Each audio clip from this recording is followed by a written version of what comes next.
बिस्मिल्लाहिर्रहमानिर्रहीम सल्लल्लाहु अलैहि वसल्लम। तो ये 9th क्लास का मैथ है, एक्सरसाइज 1.2 का क्वेश्चन नंबर 2 का 6 पार्ट हम आज करने लगे हैं। देखिए गिवन अमाउंट हमें दी हुई है, तो आपने इसे सिंप्लीफाई करना है जितना हो सके। फर्स्ट ऑफ ऑल हमारे पास है 16, आपने इसकी फैक्टराइजेशन करनी है। तो 16 की फैक्टराइजेशन करें तो 16 देखें लास्ट पे 6 है जो कि एक इवन नंबर है, तो ये इसका मतलब है इवन टेबल ही हम पढ़ेंगे इसका। तो सबसे जो छोटा इवन टेबल है वो हमारे पास 2 होता है, तो आप 2 का टेबल पढ़ें। देखें जहाँ पे 16 आता है तो 2 का टेबल अगर पढ़ें तो 2 8 सा 16 होता है, तो ये 8 तक जाएगा। उसके बाद देखें 8 है, 8 ऑलरेडी एक इवन नंबर है। फिर इवन टेबल ही आप पढ़ेंगे, जैसे 2 है, सबसे छोटा इवन नंबर 2 होता है, पहले आपने वहाँ से स्टार्ट लेना है। अगर उस पर ना आ जाए तो फिर आपने आगे 4 का टेबल, फिर 6 का, फिर 8 का पढ़ना होता है। 2 4 ज़ा 8, और उसके बाद फिर ये इवन नंबर आ रहा है, फिर 2 पे जाएगा, 2 2 ज़ा 4, फिर इवन आ रहा है 2, और 2 1 ज़ा 2। तो हमारे पास ये आ गया है 16। तो 16 के ये फैक्टर हैं, तो आपने अब 16 नहीं लिखना बल्कि उसकी जगह पे उसके ये फैक्टर लिखने हैं। 2 × 2 × 2 × 2, पावर में क्या आएगा x + 1। ये 20 है, एज इट इज़ रहने दे से। इसके बाद हमारे पास 4 है, 4 है तो आप देखें 4 की फैक्टराइजेशन करें तो 2 2 ज़ा 4 और 2 1 ज़ा 2, यानी कि 4 की जगह उसके फैक्टर आते हैं 2 × 2, और पावर में क्या आ जाएगा 2x। उसके बाद नीचे आप आएँ तो 2 की पावर x - 3 है, मल्टीप्लाई 8 है, तो 8 आप ऐसे ही फैक्टराइजेशन यहाँ से देख लें 8 की, तो 2 4 ज़ा 8, 2 2 ज़ा 4 और 2 1 ज़ा 2, यानी कि 8 के साइड पे देखें तो यहाँ से यहाँ तक ये 3 टाइम्स ये 2 आया है, तो इसका मतलब है 8 की जगह पे 3 टाइम 2 आ जाएगा। 2 2 ज़ा 4, 4 2 ज़ा 8, और ये x + 2, ठीक है। इसके बाद नेक्स्ट स्टेप में आपने क्या करना है, 2 की पावर में 4, क्योंकि 2 4 टाइम आया है तो 2 की पावर में 4 बाहर आ जाएगा, x + 1 + 20, ये 2 की पावर में 2, क्योंकि 2 2 टाइम्स है तो पावर में 2 आ जाएगा, बाहर 2x। नीचे क्या आएगा, 2 की पावर में x - 3 मल्टीप्लाई 1 2 3, 2 की पावर में 3, और बाहर क्या आ जाएगा x + 2। अब अगर आप इसे सॉल्व करें तो हमारे पास क्या आना है, 2 की पावर में 4 को मल्टीप्लाई करें तो 4x + 4 1 ज़ा 4।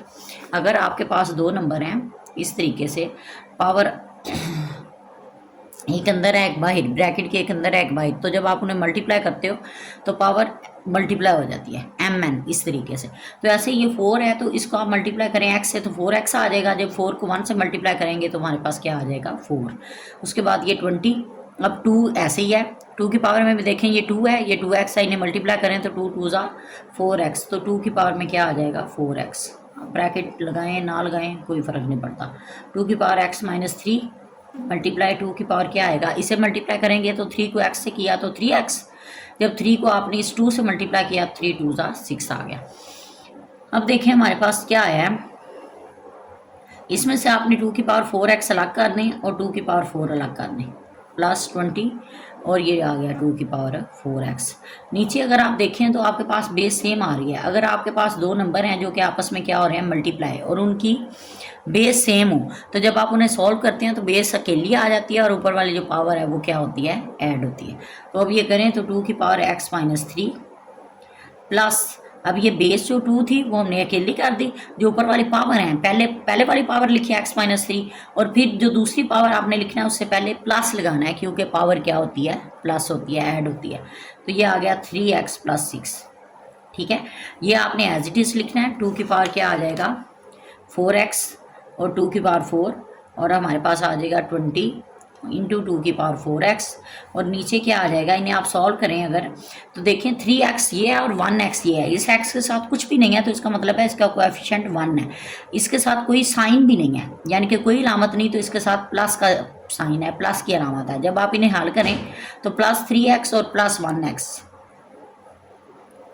तो ये हमारे पास आया प्लस प्लस प्लस 3 + 1 4x, ये हमारे पास क्या आता है 4x, ठीक है।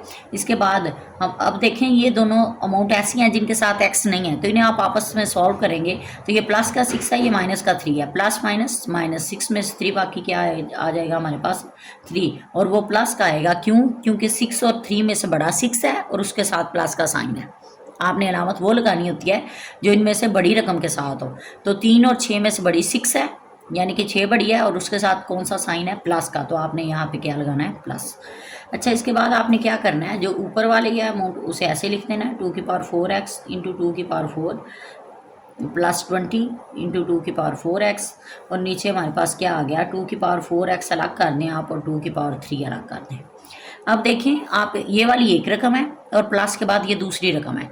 जो दो नंबर मल्टीप्लाई हो रहे होते हैं वो असल में एक ही अमाउंट होती है, लेकिन जहाँ प्लस या माइनस आ जाता है तो फिर वो 2 अमाउंट हो जाती हैं या 3 अमाउंट। अगर यहाँ माइनस आ जाता तो तीसरी रकम आगे होनी थी, लेकिन ये प्लस है तो प्लस से पहले एक और प्लस के बाद दूसरी। इन दोनों में से आप देखें तो 2⁴x आपको सेम नज़र आ रहा है, तो इसे आप कॉमन ले सकते हैं। ये कॉमन लें तो हमारे पास आएगा 2⁴ प्लस 20, और ये क्या आ जाएगा नीचे 2⁴x और 2⁵। अब ये 4x कैंसिल हो जाएगा, 2⁴ है, इसका मतलब है 2 को आपने क्या करना है, 4 टाइम लिखना है, ठीक है। और उसके बाद हमारे पास क्या है, प्लस 20, और नीचे क्या है 2⁵, 2 को आपने कितनी बार लिखना है, 3 टाइम। अब हमारे पास ये क्या आ गया, 2 2 ज़ा 4, 4 2 ज़ा 8, 8 2 ज़ा 16, 16 प्लस 20, और नीचे हमारे पास क्या आया, 2 2 ज़ा 4, 4 2 ज़ा 8, यानी कि ये हमारे पास आ गया 36 डिवाइडेड बाय 8। अगर आप इसे कैंसिल करें तो हमारे पास ये 4 पे कैंसिल हो सकता है, 4 2 ज़ा 8 और 4 9 ज़ा 36, तो हमारे पास ये आ गया 9/2, जो कि हमारा रिक्वायर्ड आंसर है।